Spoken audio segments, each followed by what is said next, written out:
6, 7, and 8, okay? Remember, there was wickedness upon the face of the earth after Cain killed Abel, after Seth took over, and then you had the godly to mix with the ungodly. Two different bloodlines. You had the bloodline of Cain representing the ungodly. You had the bloodline of Seth representing the godly, okay? One of them continued to worship God, the other one didn't. And God had told them, don't mix with each other. And they began to intermarry the godly with the ungodly. Kind of like nowadays. Huh? The Christians with the world. Yes. Huh? That's why you have women coming to church by themselves, half of them. I said bad word again. Come on. Because sometimes you have an ungodly husband. And sometimes the wives might have what you might have an ungodly wife. But the godly and the ungodly mix together. And when they mix together, guess what? The wicked cause the godly bloodline to act like them. I'm not going to lose that woman, Greg, because she want me to act like that. I'm going to act like that. She don't want me to go to church on Sunday. I ain't going to church. But that's the way it was. And that's what happened. The ungodly took over. Until God looked down and saw the wickedness. That's in Genesis. We're still in Genesis. And saw the wickedness upon the face of the earth. Around Genesis chapters 5, 6, and 7. Somewhere off in that. Because when you get to Genesis chapter 8, you see where Noah began probably to start building an ark. Okay? Noah was the last of the godly bloodline. God chose Noah for that reason, because he was the last one of the godly bloodline, and God had made up his mind. It had replenished the Lord that he had made man and the earth, so I'm going to destroy it and wipe it out. But I'm going to save Noah and his family so that when I destroy all of this creation, he can begin another one. So he gave Noah the order to build the ark. And Noah built the ark. And remember, at that time in Genesis, it had not rained from above since earth had begun, since creation. So when God came to Noah, that's why you know Noah was of the godly bloodline, Greg. That's right. Because when God came to Noah and told Noah what to do, Noah already knew what disobedience would bring. Disparity. He already knew that. I don't want to find myself in disparity, so now I'm going to obey and do what God tells me to do. So he found himself building that ark, didn't he? You get in Genesis 8 and 9 and 10, off in that area. And then when you get to that 11th chapter, after the flood, God had caused the flood, and after the flood, guess what? After it receded, and God told them to get off the ark and go out and replenish the earth and let the animals go and all that. But guess what they did, man? They went out and they began to replenish the earth. Wasn't nobody but 8 people at that time. But in a small amount of time, they began to multiply over again. And when they began to multiply over again, there were another millions of people on the earth. And they were so smart, and the record was kept during that time of what all had taken place. So imagine some of them were looking at the record of how God had destroyed the earth after years and years and years. Remember, you're talking about 22,000 years, okay? Or 2,200 years, just for Genesis. They were looking at the record and saw what happened. So they says, we're not going to let that happen to us again. This is another one of the highlights of great events of the Old Testament. Let us build a pyramid. So when we build a pyramid, just in case God, I know he put a covenant and made, put a rainbow in the sky.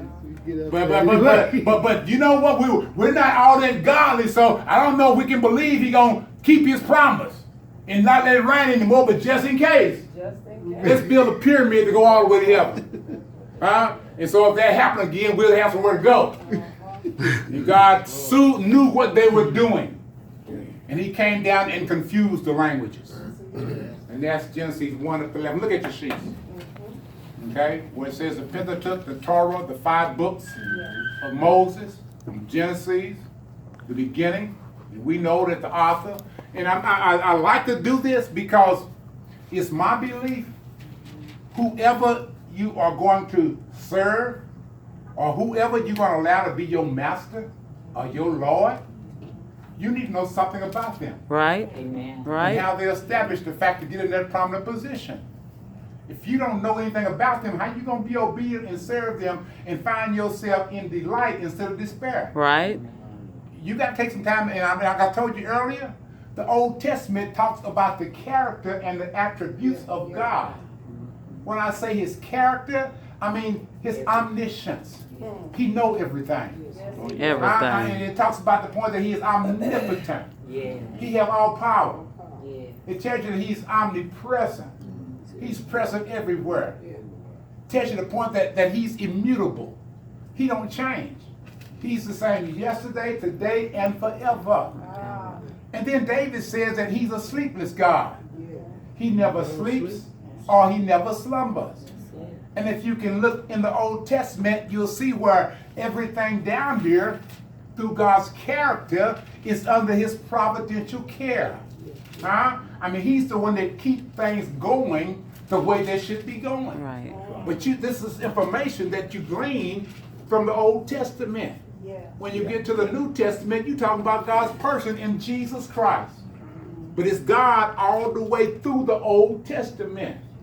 And always remember to write that number of scripture down, Genesis 3:15, because the rest of the Old Testament hinges on Genesis 3:15.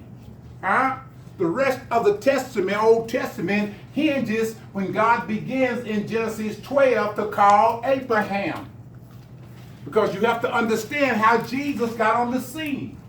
And if you're going to follow him, I would like to know how he got here. I mean, if I'm going to follow Brother Ed, I need to know how he got here. Who was his family? What was they like? I need to know something about him. If I'd have made up my mind to follow him, the same way they did David Koresh and all those different cults, evidently they didn't know enough about them, Greg, because that Jim Jones led them down there in Guyana. Evidently they didn't know enough about him. They were just taking his word. But if you're going to follow somebody and call them Lord and Master, you better find out something about them, where their existence started. Yeah. And God is the only God that can claim creation. Yeah. You don't see Buddhism's God claiming creation. You don't see Koresh claiming creation. You don't see mysticism claiming they had created and started. Only Christianity looks at God as the creator. So we have to realize that the one that we are serving, he is the only creator of heaven and earth. In the name of Jesus. And I'm going to follow him. Okay? Yes. Because I know enough about him. And if I know enough about him, Sister Harden, I mean, seem like Mr. Scott, I would apply his teachings to my life to match up with what he would have me to do if I know his character. Yeah, right. I mean, Chancey, if I know his character, I can't run over to the drug house late at night thinking that he don't know where I'm going. Yeah, right, right. Come on, we just real. Yeah.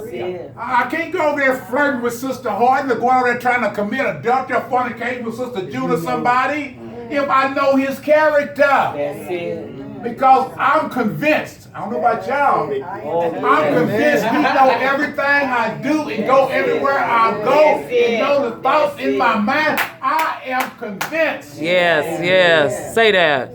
I'm going to try to apply his teachings to my life because I hate being in despair. That's it. And I know any time that I shortchange or miss the mark or try to pray God for dumb, I'm going to find myself in despair. Amen, amen. I'm not trying to do that. I don't know if y'all can go ahead and do it, but I'm not trying to do that. I don't like being that way. Right. I rather listen to that scripture that says, delight yourself in the Lord, and he will give you the desires of your heart. I'd rather be in delight than despair. That's it. That's it. Let's look at this.